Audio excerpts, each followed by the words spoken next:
बोलो बालकृष्ण लाल की जय। नमस्कार दोस्तों, स्वागत है आपका मेरी यूट्यूब चैनल आर के भक्ति में। भक्तों, आज हम आपको हरिवंश महापुराण के 42वें अध्याय की कथा सुनाएंगे, जिसमें कि भगवान विष्णु के ईश्वर तत्व का वर्णन एवं आश्चर्यतारक का में संग्राम की कथा सुनाई जाएगी। कृपया उसे सभी भक्तजन ध्यानपूर्वक भक्ति भाव से सुने।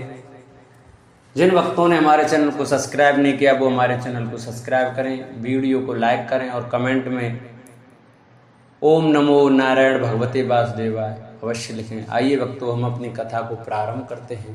नारायणं नमस्कृत्य नरं चैव नरोत्तमं देवीं सरस्वतीं व्यासं ततो जयमुदीरये।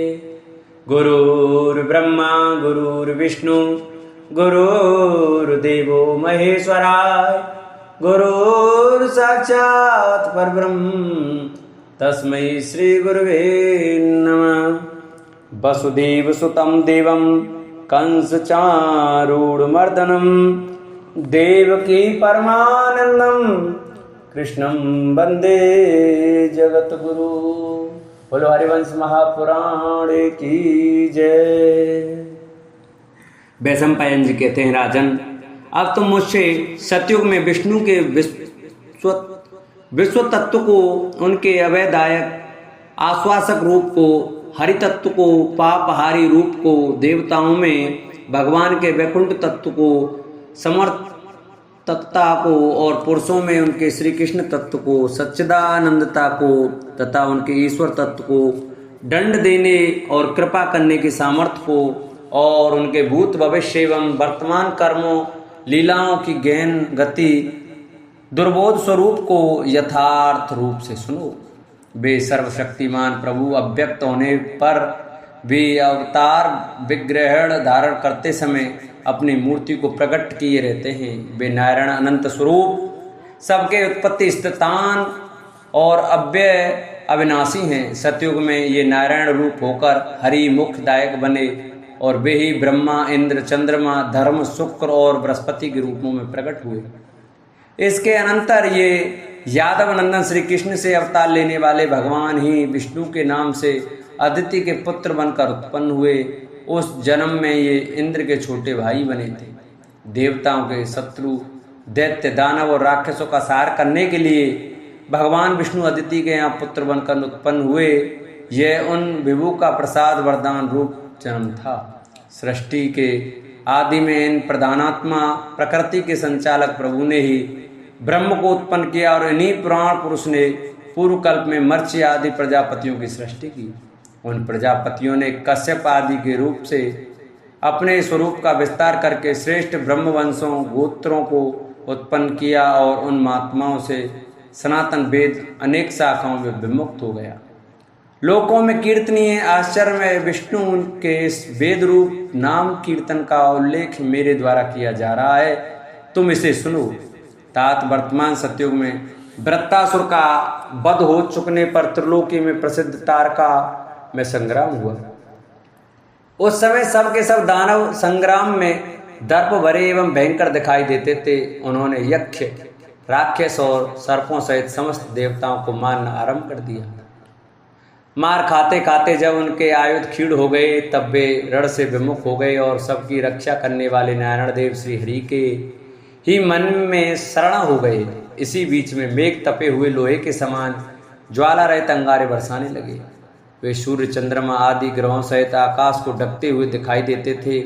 कौंधती हुई बिजलियों से व्याप्त हो वे भयंकर बादल बड़े जोर से गरजने और परस्पर वेग से टकराने लगे, क्योंकि उस समय प्रवाह आदि 7 प्रकार की हवाएं चल रही थी। बिजली और तपे हुए जल के गिरने तथा वज्र के समान वेग वाली वायु के चलने आदि भयंकर उत्पातों से जलता हुआ सा आकाश मानो कराहने लगा। उस समय हजारों उल्काएं गिरती और फिर आकाश में पहुंच जाती थी तथा विमान नीचे को मुख करके गिरते और फिर उल्टे ही उड़ जाते थे। 1000 चतुर्युगों के अंत में होने वाले प्रलय के समय लोगों को जो भय प्राप्त होता है, इस उत्पात के समय भी वैसे ही चिन्ह दिखने लगे। सारा संसार अंधकार से व्याप्त हो जाने के कारण प्रवाहहीन प्रतीत होने लगा। कुछ भी सूझता न था। अंधकार समूह से आच्छादित हुई दसों दिशाएं ज्ञात ही नहीं होती थीं। जैसे काले मेघों के घिर आने पर अमावस्या की रात्रि मूर्तिमती सी दीख पड़ती है, वैसे ही अंधकार से सूर्य के तिरोहित होने पर घोर अंधकार से भरा हुआ आकाश शोभायान नहीं लगता था। उस समय श्याम वर्ण भगवान श्री हरि ने अपनी दोनों भुजाओं द्वारा अंधकार से व्याप्त उन मेघ समूहों को ऊपर की ओर ठेलकर अपने दिव्य स्वरूप का साक्षात्कार कराया। भगवान के श्री विग्रह का वर्ण मेघ और अंजन के समान था। उनके केस भी मेघ के समान काले थे। उनका शरीर तो काले पर्वत के समान कृष्ण वर्ण था ही, उससे तेज भी कृष्ण वर्ण निकल रहा था। वे चमकता हुआ पीताम्बर धारण किए हुए थे और तपे हुए स्वर्ण के आभूषण पहने थे। उस समय वे ऐसे लगते थे जैसे धूम के समान अंधकार में शरीर से आवेष्टित होकर प्रलय काल की अग्नि प्रकट हुई हो।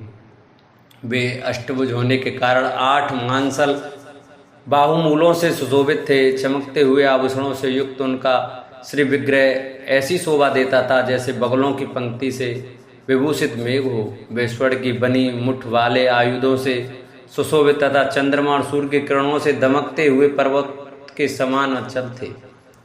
कट प्रदेश में मैनसिल के समान पीले रंग का नारा बांधे हुए थे। उनका एक हाथ नंदक नाम के खड़ग से सुशोभित था। वे दूसरे हाथ में सर्पाकार लहरदार बाण धारण किए हुए थे। शक्ति से उनकी विचित्र शोभा हो रही थी। तीसरे हाथ में हल लिए रहने के कारण वे बहुत ऊंचे दिखाई दे रहे थे। अन्य 3 हाथों में उन्होंने शंख चक्र और गदा धारण कर रखी थी। एक हाथ में उनके सांगड़ सिंह का बना धनुष्ता भगवान विष्णु एक पर्वत के समान दिख रहे थे। उनके अंगों में जो श्री है वे ही वृक्ष स्थानीय थीं।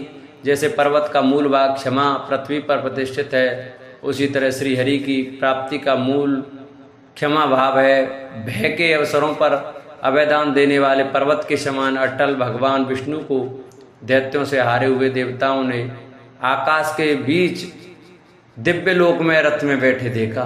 उस रथ में हरे रंग के घोड़े जुते हुए थे। वह गरुड़ की ध्वजा से सुशोभित था। सूर्य और चंद्रमा रूपी पहियों से वह सुंदर दिखाई देता था। उसके भीतरी भाग को मंदराचल रूपी धुरे ने धारण कर रखा था। भगवान शेष ही उसमें रश्मि लगाम बने हुए थे। मेरु पर्वत उसका कुबर आगे का भाग था। तारे उसमें रंग बिरंगे फूलों के रूप में सजे थे तथा ग्रह नक्षत्र उसमें डोरे के रूप में लगे थे।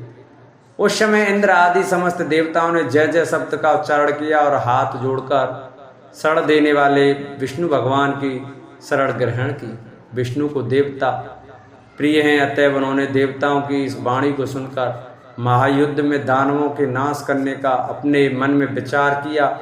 उत्तम आकाश में विराजमान उन पुरुषोत्तम भगवान ने सब देवताओं से प्रतिज्ञा पूर्वक यह बात कही, देवताओं तुम्हारा कल्याण हो, अब तुम शांत हो जाओ, डरो मत, मेरे द्वारा सारे दानव जीत लिए गए, यूं समझना चाहिए। अब तुम त्रिलोकी का राज्य अपना ही मानो और उस पर अधिकार करो। सत्य प्रत्येक भगवान विष्णु के वाक्य से आश्वसित हो देवता अधिक प्रसन्न हुए, मानो उनको क्षीर सागर से प्रकट हुआ अमृत मिल गया। उस समय अंधकार दूर हो गया, मेघ विलीन हो गए, सुखदायक वायु चलने लगी और दसों दिशाएं निर्मल हो गई। सुंदर प्रभाव वाले नक्षत्र चंद्रमा की और प्रकाशमान ग्रह सूर्य की प्रदक्षिणा करने लगे। उन्होंने ग्रहों ने आपस में टकराना छोड़ दिया। नदियों का जल निर्मल हो गया तथा देवयान, पितृयान और मोक्ष मार्ग नामक तीनों मार्ग भी रज, धूल या रजोगुण से रहित हो गए। नदियां ठीक ढंग से बहने लगी।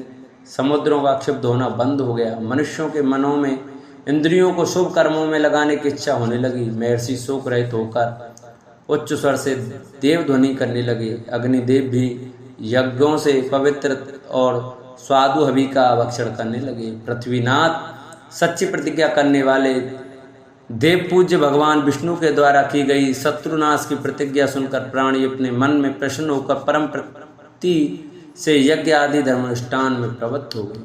इस प्रकार श्री हरिवंश महापुराण में आश्चर्यता तारका में संग्राम विषयक 42वां अध्याय पूरा हुआ। बोलो हरिवंश महापुराण की जय।